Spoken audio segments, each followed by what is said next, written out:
Kumilos na kayo at aalis ako. Babalikan ko kayo. Simulan na natin ang trabaho. Tay, diyan na lang kayo. Hawakan nyo to at manood na lang kayo. Huh?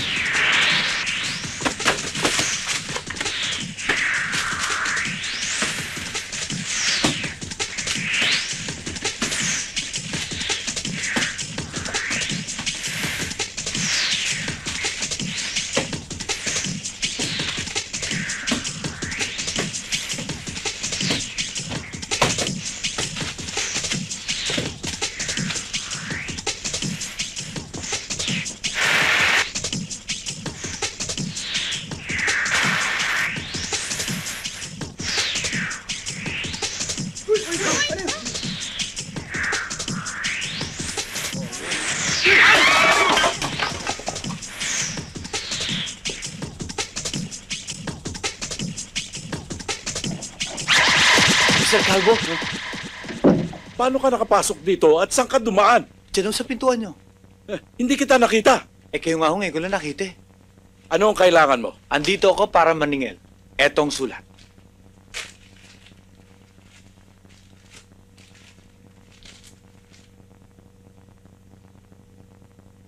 Bumalik ka sa 1 taon, walang pera ang opisina. Siya ho, baka meron. Huwag mong pakialaman yan, sekretarya ko, akin lang yan. Umalis ka na. Ang sabi ng boss ko, hindi ako alis hanggat hindi kayo nagbabayad. Mabubulo ka ng kahihintay. Ganun Ganon yun. Ay! Ay!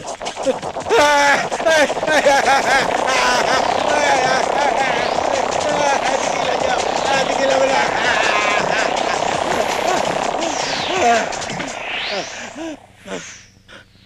Sir, ang bayad. Ayoko na. Magbabayad na ako. Ito lahat ng pera ko. Kunin nyo na. Kunin mo na. Sir, madali naman akong kausap. Kung ayaw nyo na, ayaw ko na rin. Sorry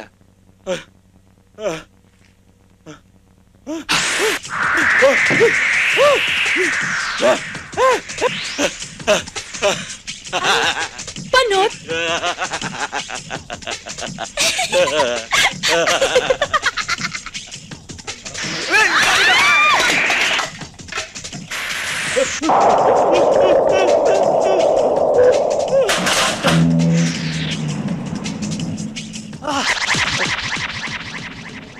Anong ginagawa nyo dyan?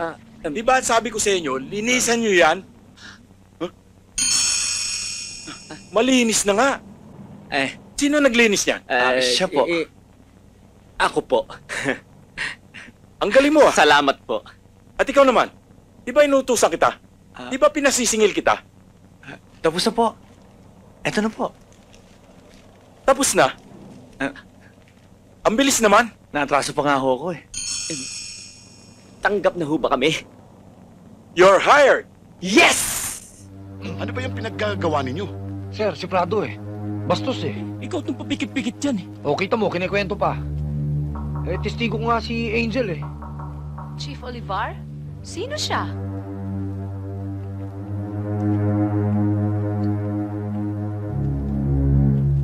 Co-graduate ko sa BMA.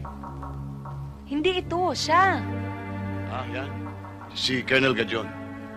Siya! Siya yung tumutok sa akin. Kung makikita ko nga lang yung...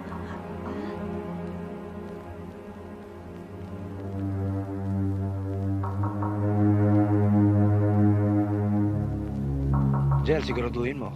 Mataas na tao yan. Bayani yan nung nakaraang revolusyon. Baka hindi nga siya. Tara na. Prado!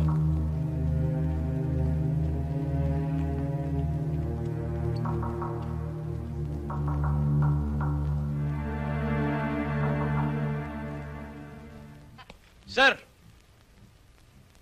Bakit nyo binababoy ang opisina ko? Boys, bakit nga naman binababoy niyo ang opisina ng may opisina? Wala kayong modo Sir, pwede ba tayo mag-usap sandali?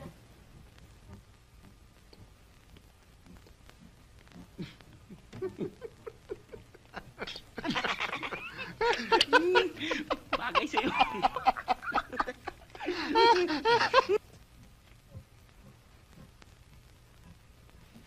Wala akong kinuha dyan.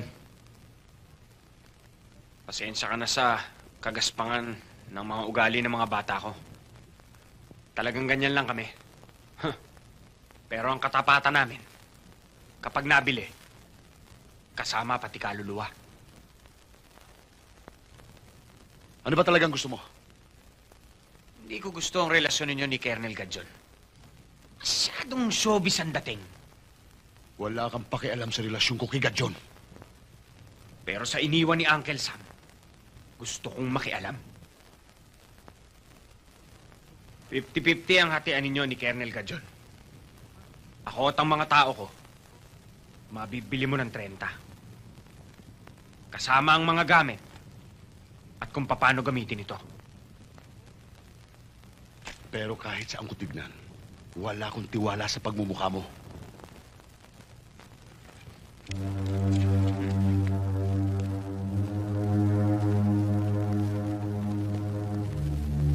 Kung di mo ako pinagkatiwalaan, tumahimik lang ako. Patay ka na. Sabog na tayong lahat dito. Wala na, sir. Gusto mo bang malaman kung saan nakatago ang armored van? Okay guys, we are now entering Cannon Road. Oh, zigzag to ha. Kapit. Oh.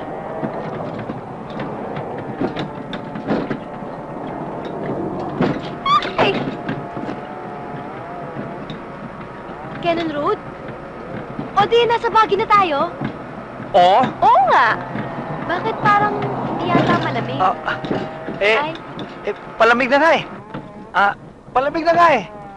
hindi pa eh. Maya-maya. Oo nga. Naku, oo nga, malamig na nga. Naku, kailangan ko na magsuot ng jacket. Ginamit pa naman ako. Baka magkasakit ako. Jo? Jo? Oh. Kwento mo naman sa akin kung ano yung nakikita mo sa paligid natin. Sa paligid natin? Marami ako nakikitang mountains, at saka sa left, at saka sa right, may nakita. Ano pa? Bangin, at saka mga pine trees. Bango, grabe. Oh, pine trees. Ba't parang wala akong naaamoy na pine trees? Eh, di ba may amoy yun? Di ba? Wala pa ba? Wala eh.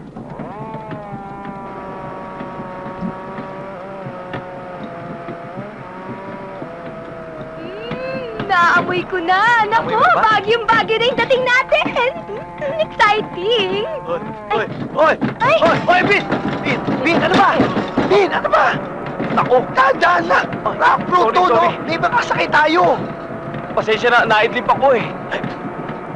Naidlip? Pabira ka, ikaw ang driver dyan, tapos i-dip-dip ka? Kaya angal ka ng angal eh. Nakupo ka lang dyan, gusto pa ikaw mag-drive. Ano na? Kumita ka ng ganyan! Akin na! Oh! Ay! Ano, bakit? Hoy, sandali! Ano ba nangyayari?